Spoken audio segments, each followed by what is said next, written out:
chance. The totally below average guy who's evil, I don't like him. Then you get the above average guy who goes out of his way to help people. I love that guy. Then you get the above average guy that goes out of his way to help people and serves his country's military. I love him above all. He's a god to me. He's a living god. And but I don't need to hear that from you, RD. You've gained my respect, so I don't need to know if you served in the military or not. You know, I once heard Barco say, well, Tim McVeigh served in the military. Yeah, he did. So? So? What, he's one bad guy out of 150,000 good guys in his branch? Okay, whatever. I mean, you're trying to equate all of the military? Get the fuck out of here, you know? You got to have something special to stand up for your country and say, I will take a nasty-ass shell shot for you, country. A nasty-ass 88 millimeter shell shot to the head for you. That's something special. That is something special.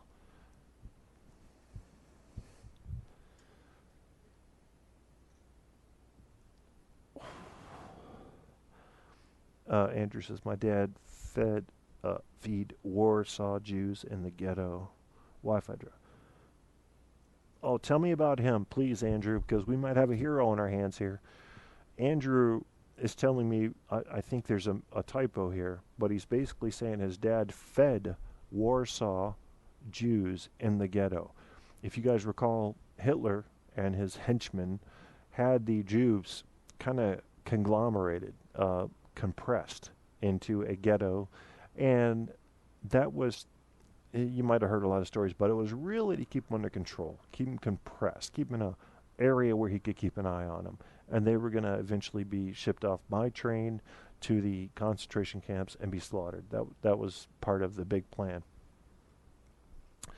Now, there was a fence, if I recall correctly, between the ghettos and regular Germany.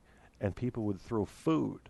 Good, honest people who understood what it was to be human would throw loaves of bread up over that ghetto fence. And they had to do it at the right time. Because if they were caught, they'd be executed. If the Jews were caught grabbing the food, they'd be executed. So it took a kind of a special human to do that. So I wonder if he was that kind of guy. I would have done that. I would have definitely taken that chance.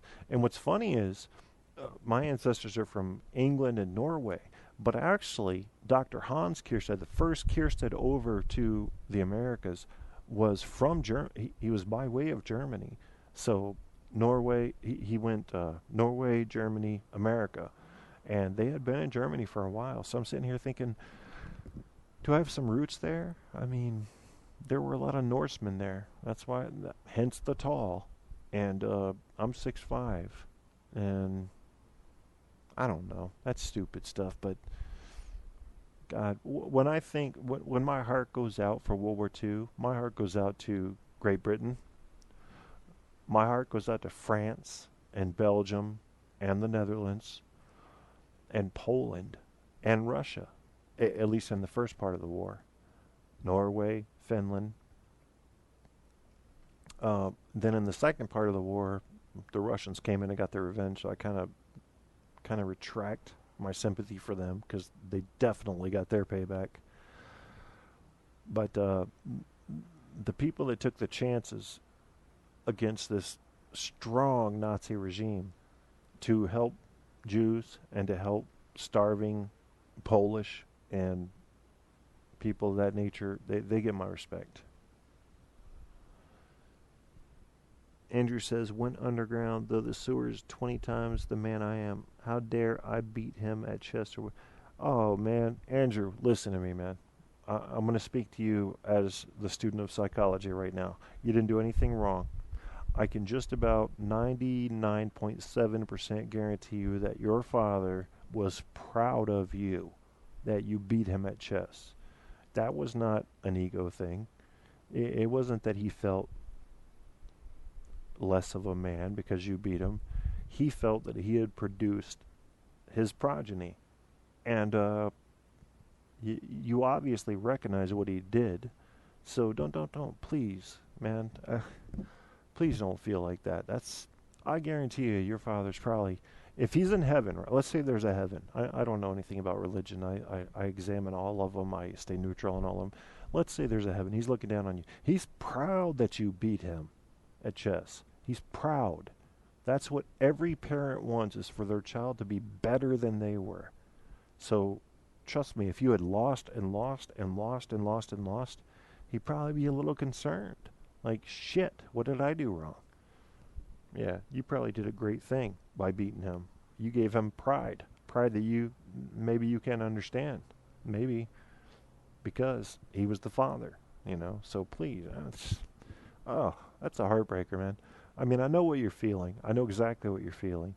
But I can guarantee you that had you lost the same game that you won, had you lost, he'd have a frown on his face. And because you won, he's got a smile on his face. So relax with that. Be proud of that. You gave him something he wanted. That's a gift that there's no other way to give it.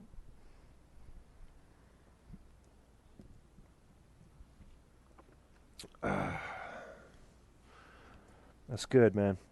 I love people that put themselves on the line for fellow human beings, regardless of their condition, especially if they didn't deserve their condition. If they were just like, I was just fucking sitting here working, I was doing my thing. Next thing I know, I'm being rounded up. My whole family's in a camp. Yeah, those people don't deserve anything bad. Anything. Anything at all. I got a friend named Joe. It's a female. She goes by J.O. And she was I think, I don't want to get this wrong, but I think she was a Christian by birth, and then she went kind of neutral, and then she ended up adult Judaism convert. And she is the best friend I've ever had.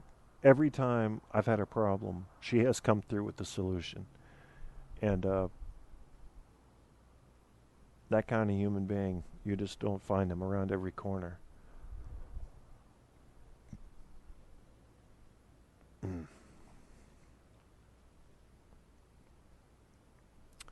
I don't know. What do you guys think? Who are the greatest human beings? Andrew says, yeah, I get that, Kevin, but like I said, he is hard and I'm soft.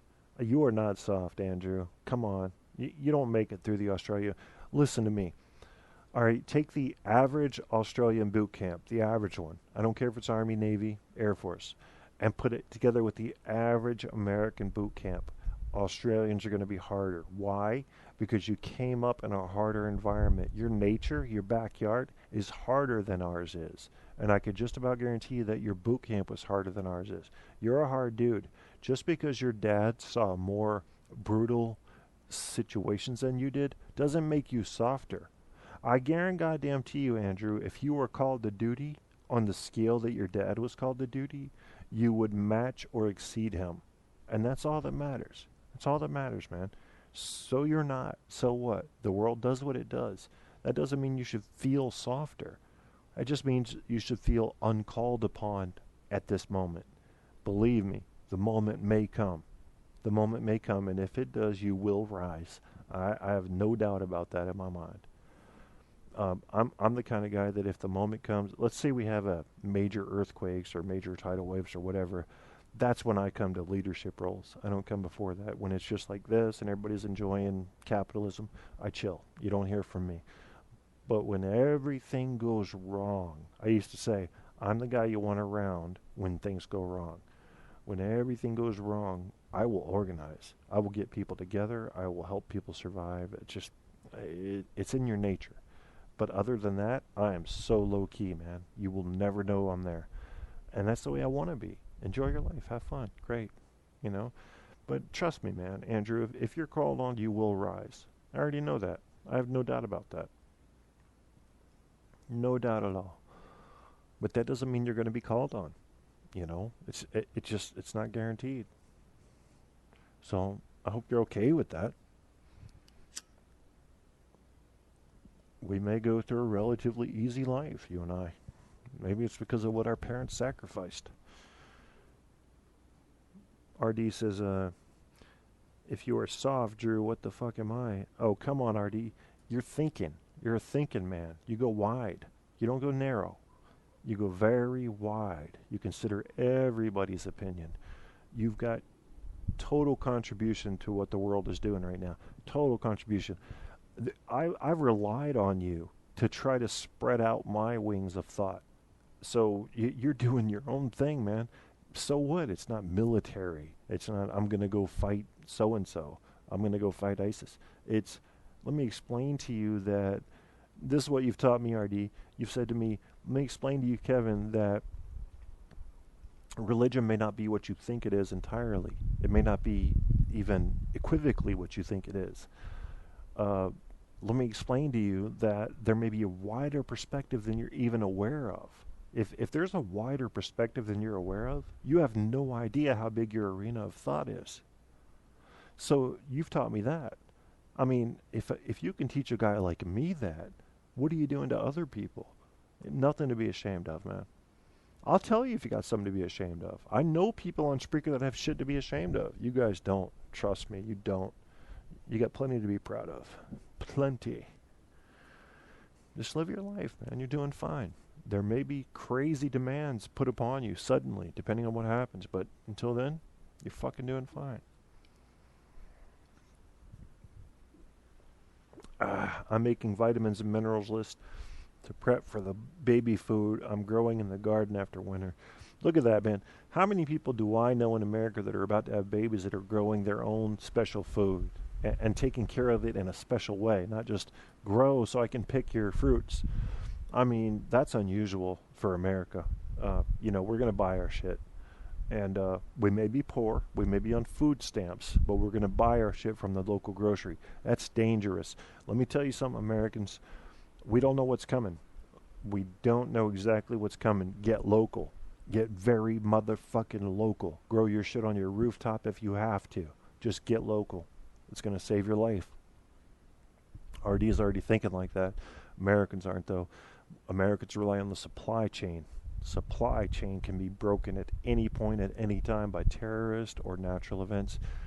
We got to get local. Get local. Grow your shit locally. Do your trading locally. Have that shit locally controlled. And then you can handle major disasters. Get local, says RD. Amen. Kevin, can I call? I would let you call, Andrew, but I cannot. I'm sorry, man. I cannot get my fucking repeaters to work correctly with Skype. I'm really sorry. But everything you say in chat will be read on the air. So you name it, bro, and it's going on. Here's the problem. You guys remember when I had an old laptop and I had my repeaters working properly with Radio Bus. Everything was great. Everybody was happy. And then Barco sent me the mixer, which I can't use anymore for personal reasons. It's going to Paul Dembski. It's at my parents' house about 2,000 miles from here. And also the mic, that's also at my parents' house, and all the cables and all the extra shit I bought for it. So all I've got is this, I swear to God, strike me dead if I'm lying, I've got this headset on that has earphones made out of packing foam, because I've worn them off, taped, put on with rubber bands. That's what I've got. That's what I'm talking to you with. So, not that I need to hear anything really, but that's the truth. Okay, so what we're saying, that's what I've got to work with. So when I went back, I finally got my shit set up without a mixer board and mic. Then, when Barker sent me that shit, I got everything set up with the mixer board and mic. Now I've got a new laptop that I got about 10 months ago, give or take. And I've got to take everything back to when I just had the headset set up with the repeaters and Skype and Google Voice and all that. It's all very confusing because I've been working on my novel. I've been fucked up physically. I've been on the well, I almost said on the run, but I'm actually on relocation because I'm trying to get VA care for my knee and back. So I can't let you call in, man. I'm sorry.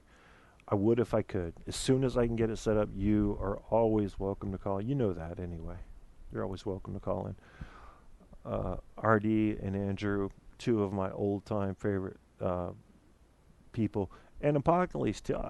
I let Apocalypse back. Remember what I accused Apocalypse of? All this time, listening to him old shows. The worst thing I accused Apocalypse of is drawing me into fights. And I don't like to fight. I fight